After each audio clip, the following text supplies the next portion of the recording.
Welcome to the Life After Sugar podcast, the podcast that's not just about sugar, but about your relationship with it and also with food and especially with yourself.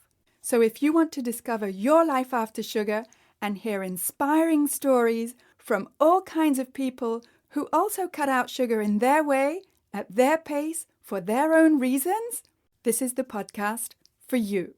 Because when you take away the sugar, you can finally discover the real sweetness in your life.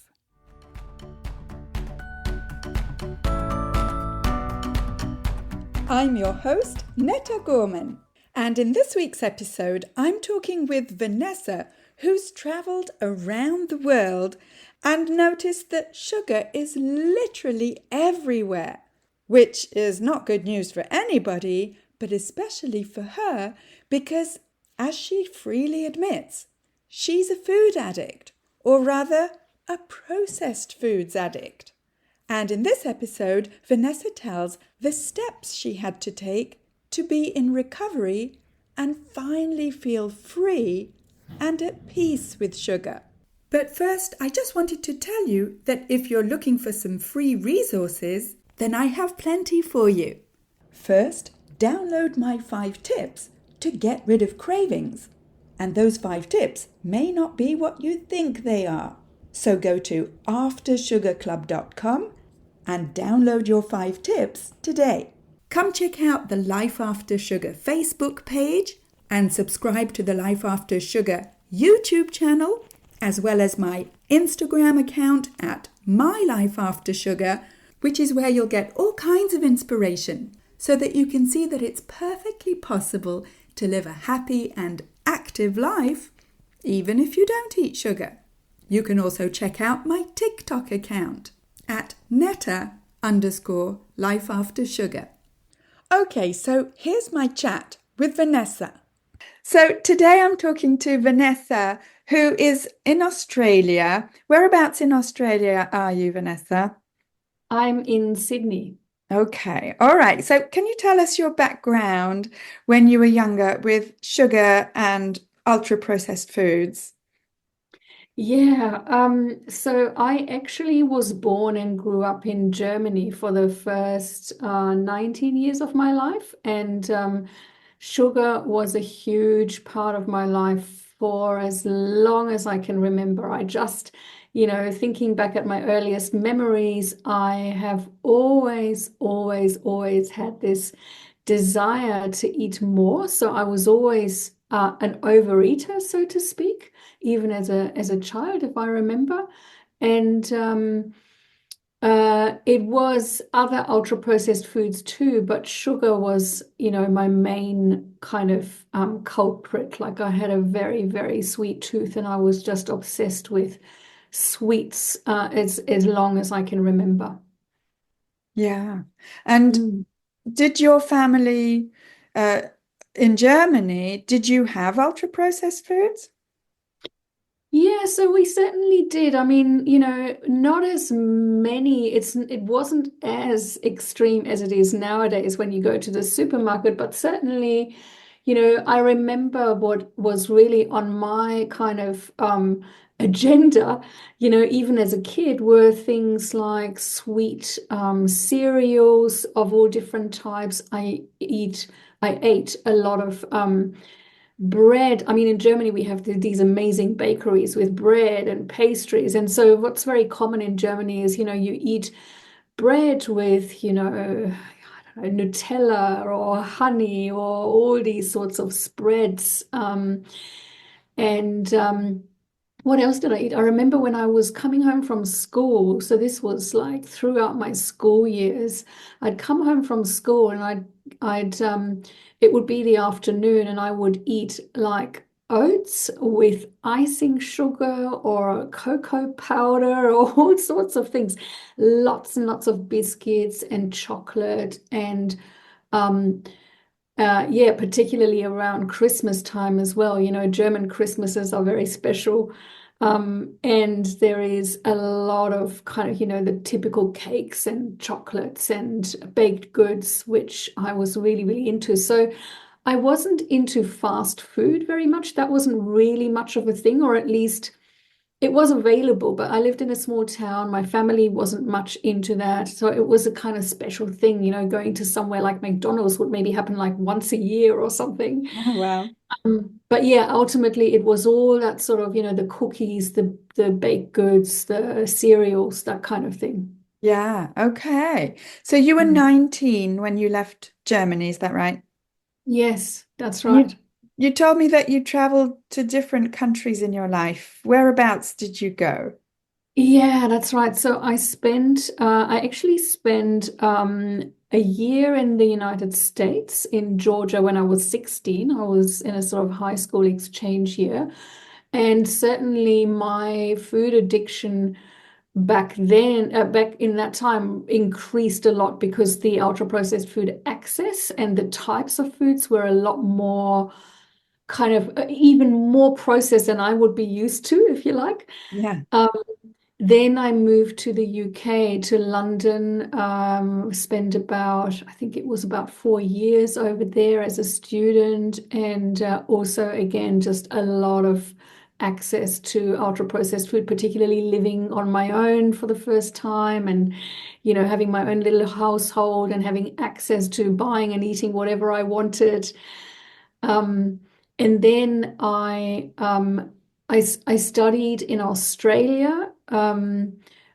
Also, then returned to live in Israel, back to London, back to France, and now I'm an Australian resident and live in Australia permanently. And so, living in all of those places, without a doubt, I had a lot of access to ultra processed food, and I was also seeking it out. It was always a huge part of my life, and I remember even traveling. So I did a lot of traveling even beyond living in those countries, just as a backpacker or working or studying. And I do remember that when I was traveling, it didn't matter what country I was in, whether it was a poor country like Egypt or India, or whether it was, a wealthy country like somewhere in, I don't know, the Mediterranean areas, or in Singapore or Southeast Asia somewhere. I was always seeking out food and going to special places for special types of foods. Yeah. Yes. So when you say ultra processed foods all Mm, over the world, did you find, well, first of all, I'd like you to tell us what you mean by ultra processed mm. foods, what that means to you. And then I'd like to know, like, are they everywhere in the world, or at least everywhere you've been in the world? Yeah, God, that's a great question. So ultra processed food, I mean, there is an official definition of them, right? And that comes from the NOVA classification scale. And without sort of going into the exact definition, like what that would mean for the average person, I suppose for me, right? I would say it's just packaged food that comes out of a factory that is just highly processed with all sorts of additives that aren't really necessarily food. They don't have nutritional value, right? So if you look at a package of, say, I don't know, biscuits or some sort of a sweet kind of thing, if you look at what's actually in them, there are lots and lots and lots of ingredients, and you can't really tell what exactly is the natural sort of source of this particular food stuff. It's not really a food, but we still call it food. Yeah.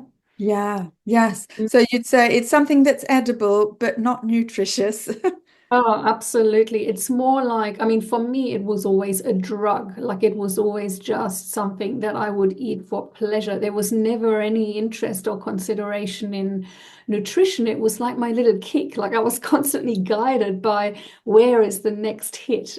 So I very much identify with the label of addiction in that case. And you were asking about where in the world do you find those things? And the answer in my experience is absolutely everywhere. There were some remote places that I traveled to where you couldn't find them easily, but they were sort of coming in. So, an example of that is I spend a few months in Ladakh, which is in northern India, up in the Himalayas. So it's a very remote area, and it's a little bit like Tibet. And that was, when was it? God, it's a long time ago when I was there. It must have been about in the year 2000 or 2002 or something like that. And I definitely, I was eating food that was less processed there because I was staying with a family and it was kind of, mainly homemade.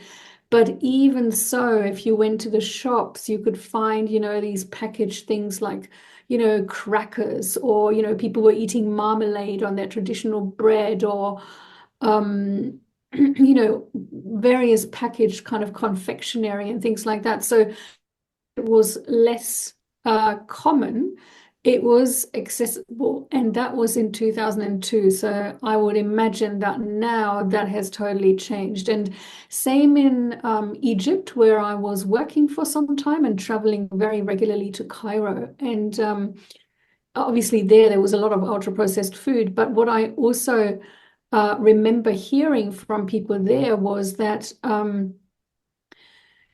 People's weight and people's ill health had increased with the, increasing consumption of the ultra processed foods that they had access to, and also soft drinks. They were really big on soft drinks like lemonades and Coca-Cola and stuff like that. Yeah. Yes. So, gosh, you have to like go out to the middle of nowhere Mm, practically to not be hounded by these types of ultra processed foods.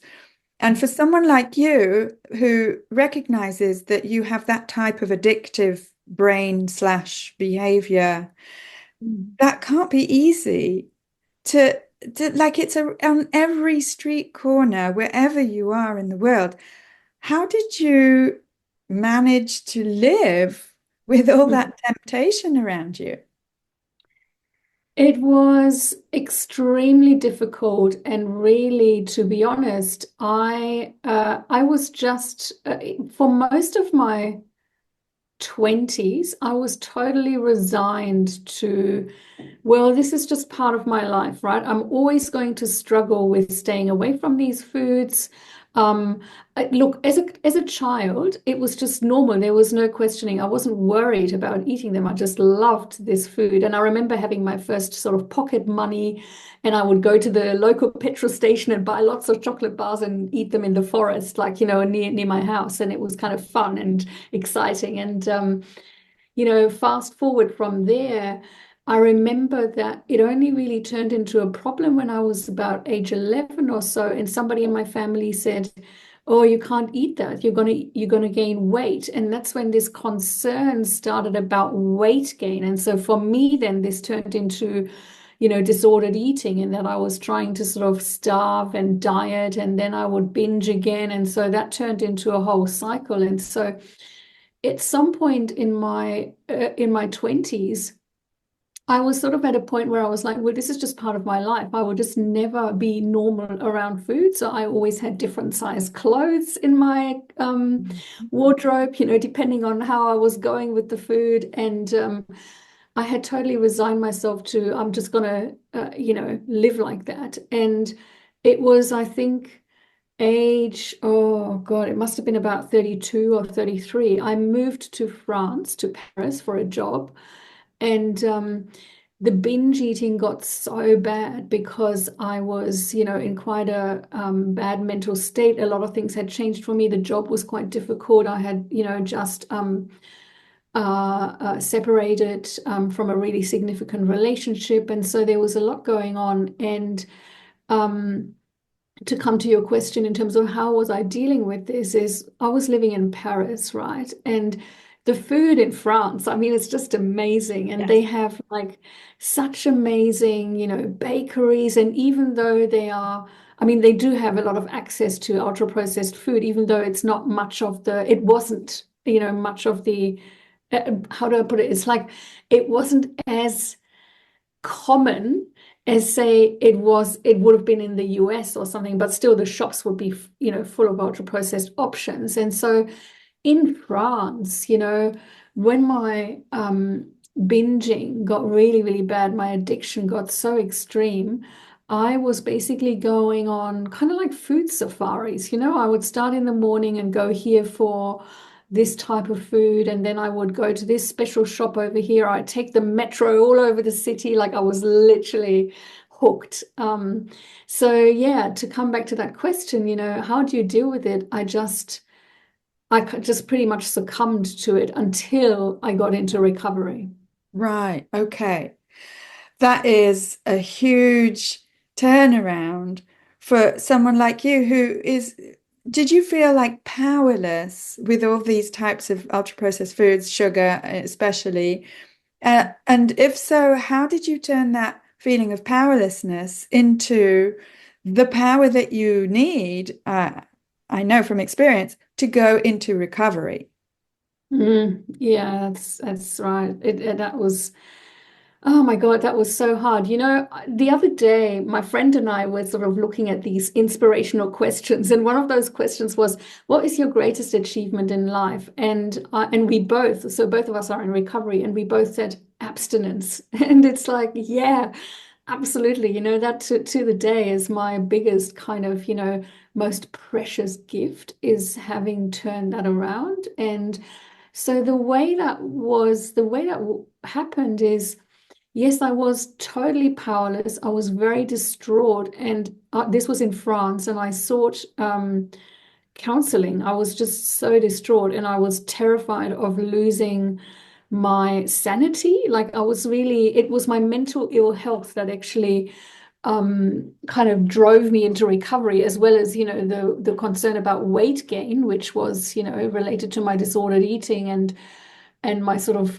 obsession around weight and constantly having to, look at my weight because I was binging so much, right? And so I went into counseling, and after a few sessions of counseling, my counselor actually said you should go to Overeaters Anonymous. And so I had no idea what that was. And I was in Paris. And so it was all French speaking. And in the end, I ended up in the American church where they had like Overeaters Anonymous English meetings. And that's how I got into recovery at first.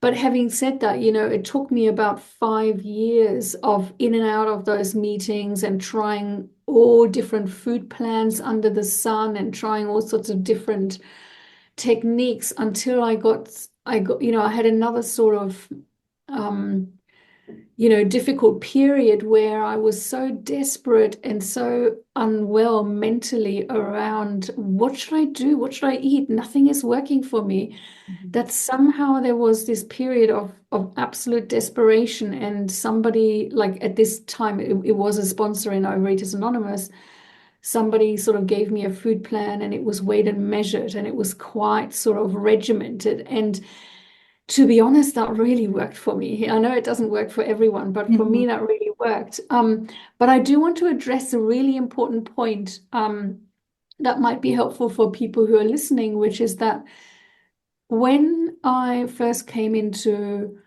recovery, those first 5 years, when I really tried to stay abstinent and I didn't know what that even meant, and particularly with Overeaters Anonymous, there are lots of different food 12-step groups, but this one is very much like, well, you can have 3 moderate meals and nothing in between, but whatever you want in that. So it was quite vague, right? So everybody has to find their own kind of definition of what that even means. Yeah.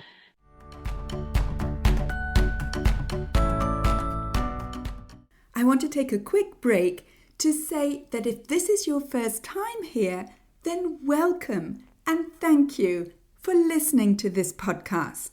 And whether you're new or a regular and you haven't yet rated or reviewed this podcast, could I ask you to scroll down and tap on the stars to rate this podcast and also to write a short review to let me know how this podcast is helping you in your life after sugar.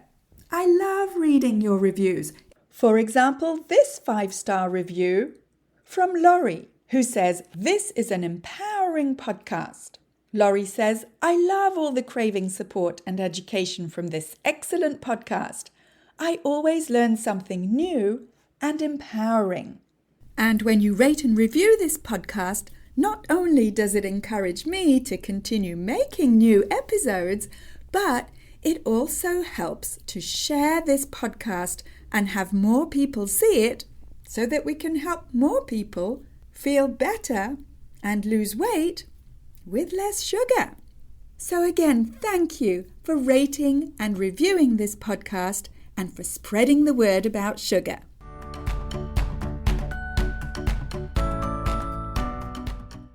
And back then there wasn't really much knowledge about food addiction. There wasn't much science yet. People weren't talking about food addiction.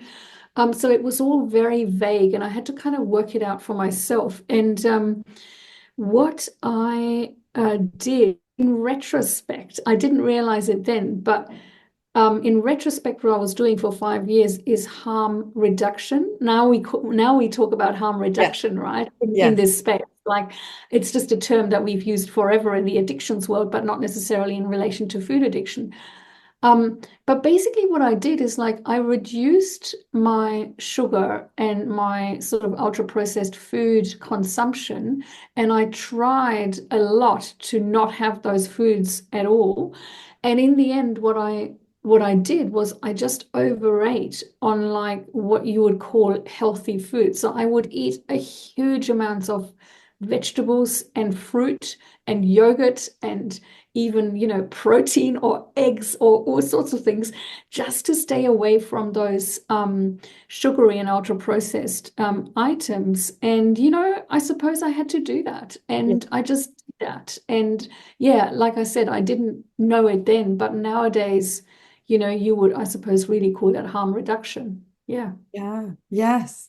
Yes, it's a good thing that we have the terms for all of these behaviors now because, yeah, as you said, if only 20 years ago, we didn't. We didn't. It's relatively recent. And even the concept of food addiction, I realized that it's not technically or officially recognized in the DSM-5, which seems to be like the Bible for the medical world, although as far as I know, it's only American, it's not around the world. But be that as it may, food addiction, I also believe, is a misnomer because I think it's not that you're addicted to food, you're addicted to non-foods. Mm.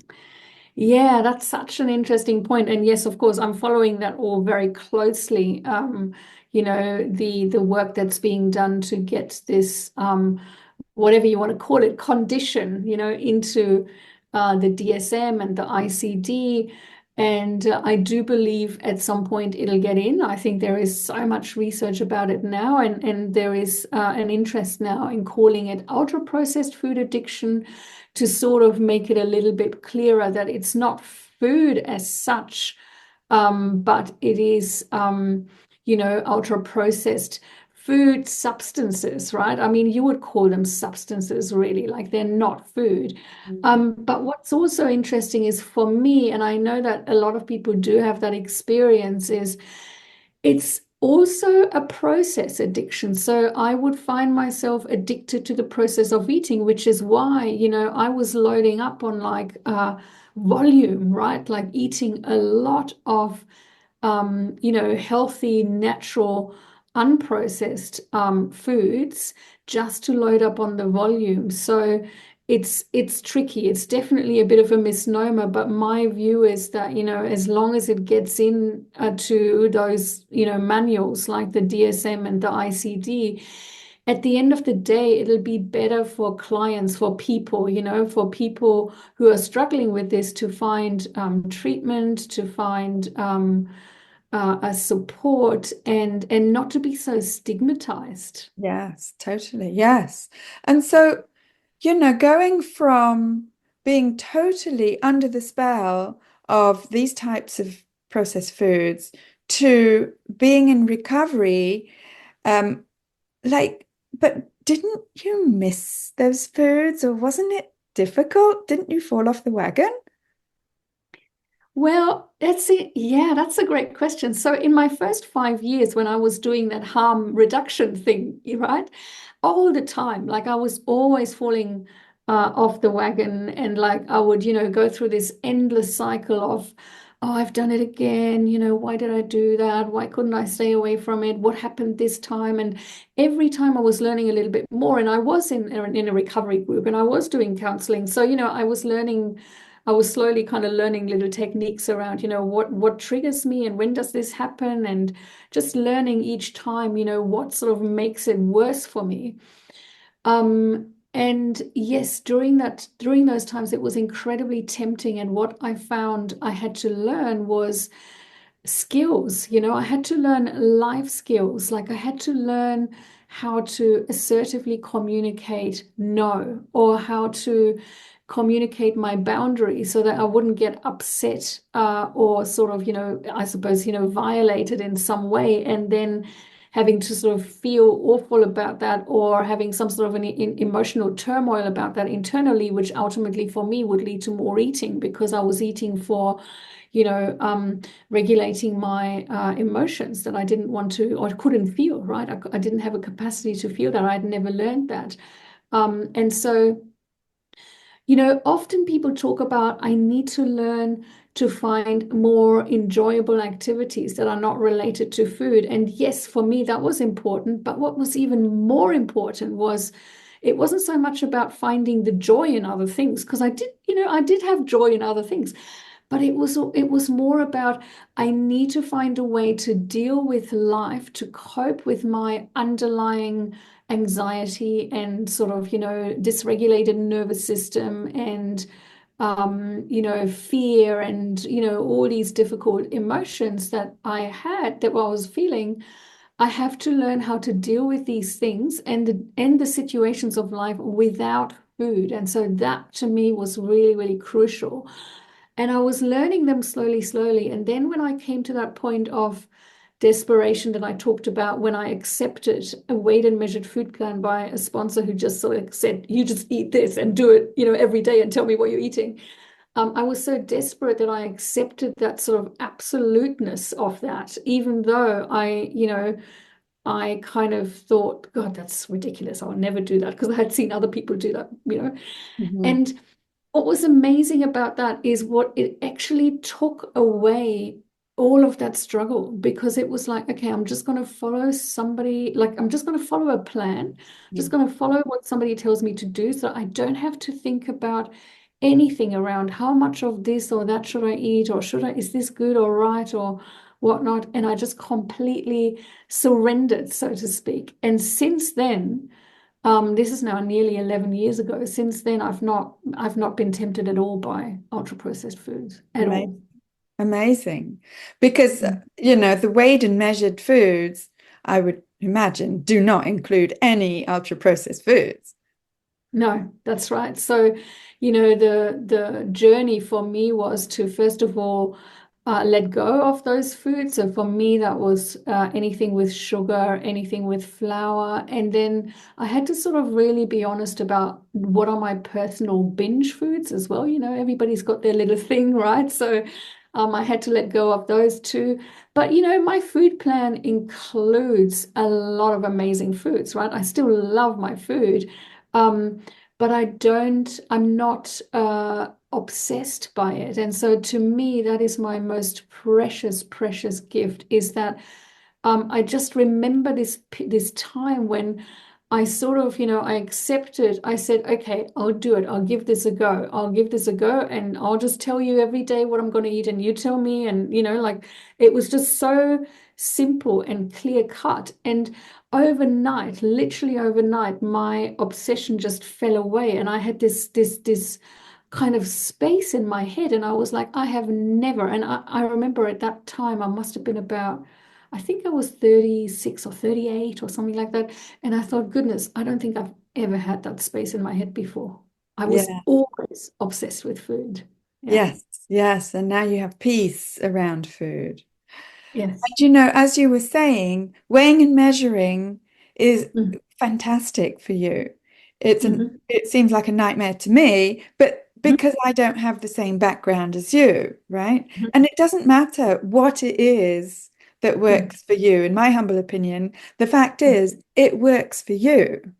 Mhm. Absolutely. There are many people who are like, oh, that would not work for me. That's really difficult. Or, that's sort of, I mean, I myself thought that was ridiculous when I first saw people do it. I thought that was extreme. Um, and I must admit, it does really work for me. And I do wonder whether it's just because I've got this sort of volume piece to my addiction as well, right? And so some people just don't have that. And for some people that can be really detrimental as well. Trying to weigh and measure it might feed into their disordered eating patterns, right? If you've been really restrictive and always trying to diet and so on. So, you've got to be kind of very nuanced about that. And I find this is where the complexity, but also the opportunity lies in recovery from, food addiction, is that, there is, we all have very individual journeys, but there are some commonalities. But I think the big journey is the actual what are we going to eat or how are we going to eat? And that is very different for everyone. Yes, yes, and our definition of what food is and what it isn't as well, you know. Mhm. Yes. And so, would you consider that you are still a food addict, but in recovery, or that you're not addicted anymore? I would absolutely still call myself a food addict, and I know that, it's difficult sometimes for people to apply those labels to themselves. Sometimes I say, look, I'm quite comfortable saying I'm a food addict, but I also say sometimes I have addiction is another way of putting it. And I I know that I will always have it. I'm certain of that. I do have other addictive tendencies in other areas of life as well. So I have this sort of addictive brain, so to speak, right? So I'm always going to need to watch my balance in different domains of life. And so the way that I know that I'm still a food addict and the way that I see that or believe that it's for me, this is not going to go away, is that, you know, sometimes, for example, recently I had to take some sort of a medication which had sugar in it, like a sort of, I can't remember what it was, like an over-the-counter medication. Um, and I immediately felt the mental decline in me and the sort of the different state of mind that I get into when I have sugar. Mm. That's one example. The other example is I had to do a medical examination which involved fasting. And again, I drank, I was only able to drink and I drank coconut water and I just had to like finish all of the coconut water that I bought like straight away. I could not stop myself. Um, I know deep, deep down that, if I was to have another piece of, I don't know, chocolate cake or whatever it is, I would rapidly get back into my food addiction. I just know it. I mean, I still dream regularly about food and binging on ultra processed food. And I just don't think that's ever going to go away. I think my pathways are so developed in that way. Having said that, though, I can eat things that in the beginning of my recovery I was not able to eat. So an example of those types of things are oats or nuts and those things I wasn't able to have in the house in my early recovery. Now, because I've got a measurement around them, I've got parameters, I know what my portions are, I'm totally fine with them as long as I stick to my weighing, basically. Right, right. That's very useful to know, Mhm. because the messages that we get generally is, sugar can be part of a balanced diet, a healthy diet, moderation, don't Mhm. restrict, or, and all these messages, which I'm sure apply for a lot of people and don't apply to just as many people. Mhm. Absolutely. Do you feel restricted? Not at all. Like it's the exact opposite. And it's funny because when people sometimes they see me eat the way I eat and they're like, "Oh, that's so disciplined." And I say to them, "You know what? It's the exact opposite. It's like it's actually total freedom because I know, like I've given up the struggle. What was difficult for me was trying to be disciplined and moderate those substances, particularly sugar, and never ever succeeding and always going, why on earth can I not do this? And just banging my head against the wall and feeling awful about it. Um, as soon as I was given this solution of this weighed and measured food plan with just real food in it, it's like freedom. It's complete and utter relief and freedom. So, no, I mean, I don't feel restricted. Sometimes I see people, I mean, look, everywhere around me, right? I see people eat, ultra processed food, and I'm with people who eat it, and I'm in cafes and restaurants and all over, and I see it. And I just, I just say no, thank you. I watch them eat it. Sometimes I sort of play in my own mind. I sort of go, like, goodness, just imagine what would happen if you went there. And I play a little sort of mental game with myself. But ultimately, what happens is when I'm sitting in a cafe or something and somebody right in front of me, eats a piece of cake, it's like I see the cake and there's like this glass wall between me and the cake. Like I know that I could literally stretch out my arm and reach for it, and I will never do it. Right? It's just like it's like it's not my food. It's just I'm done with that. I'm just done with it. Amazing. Yes, yes. It's such a battle that you've won Mm. and that you keep winning every day, every meal. It's, I think, a new battle every day, but you're not constantly fighting. No, that's right. It's not even a battle, I would say. It's like this is it. The peace is here. Like I don't sort of go into my daily meals thinking, oh, this is like I need to battle in some way. It's quite the opposite. It's like, okay, what are we having today? Nice. Oh, great. Like I'm totally into my food. But yeah, it's not, it feels like the battle is over. It really does. However, I say that because I'm so at peace with being on a food plan, right? If I was battling in a conflict about, oh, other people will look at me funny, or, why can't I be like them? Or if I had any of that going on, that would be a battle. But I've made peace with all of that. Fantastic, fantastic. And now you counsel others, is that right? Yes, that's right. Absolutely. So yeah, we were talking earlier about this.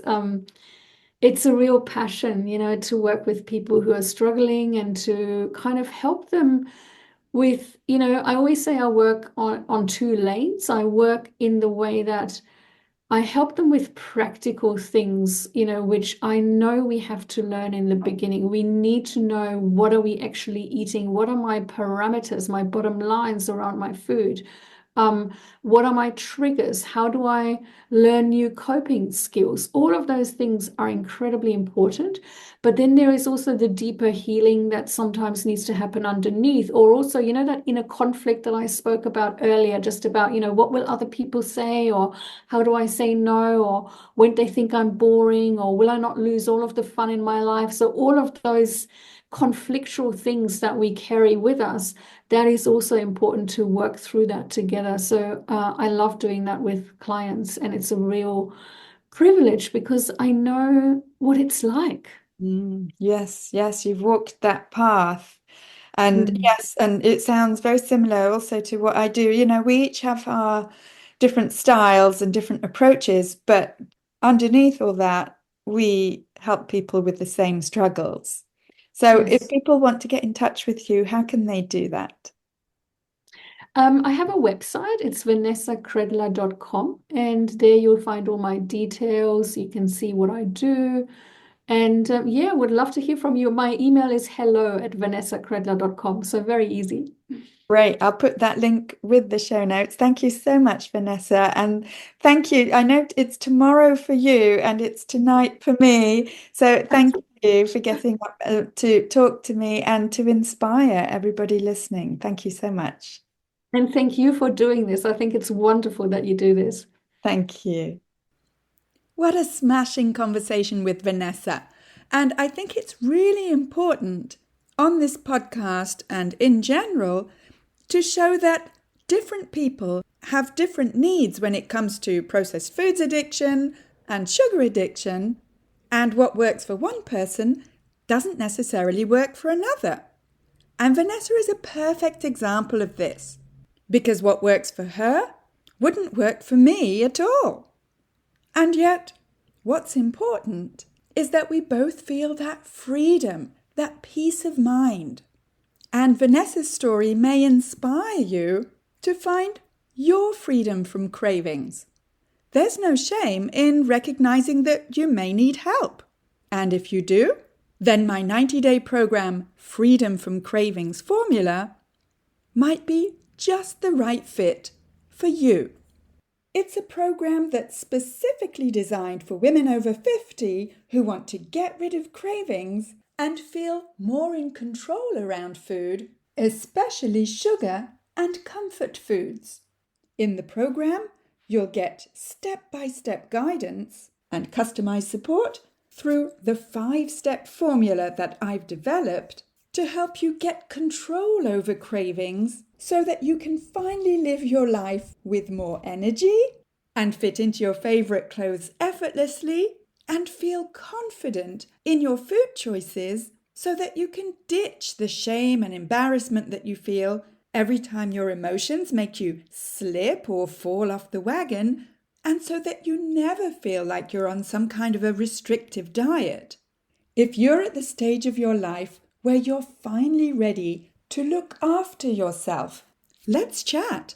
You can hop on a free clarity call with me at any time by going to aftersugarclub.com and clicking on the big green button, Schedule a Clarity Call. We'll have a quick 30-minute one-on-one chat where you'll be able to tell me more about your challenges and goals, and we'll be able to see how the Freedom from Cravings Formula program can help you. So go to aftersugarclub.com. Speak soon. That's it for this week. Keep in touch and see you soon for another episode.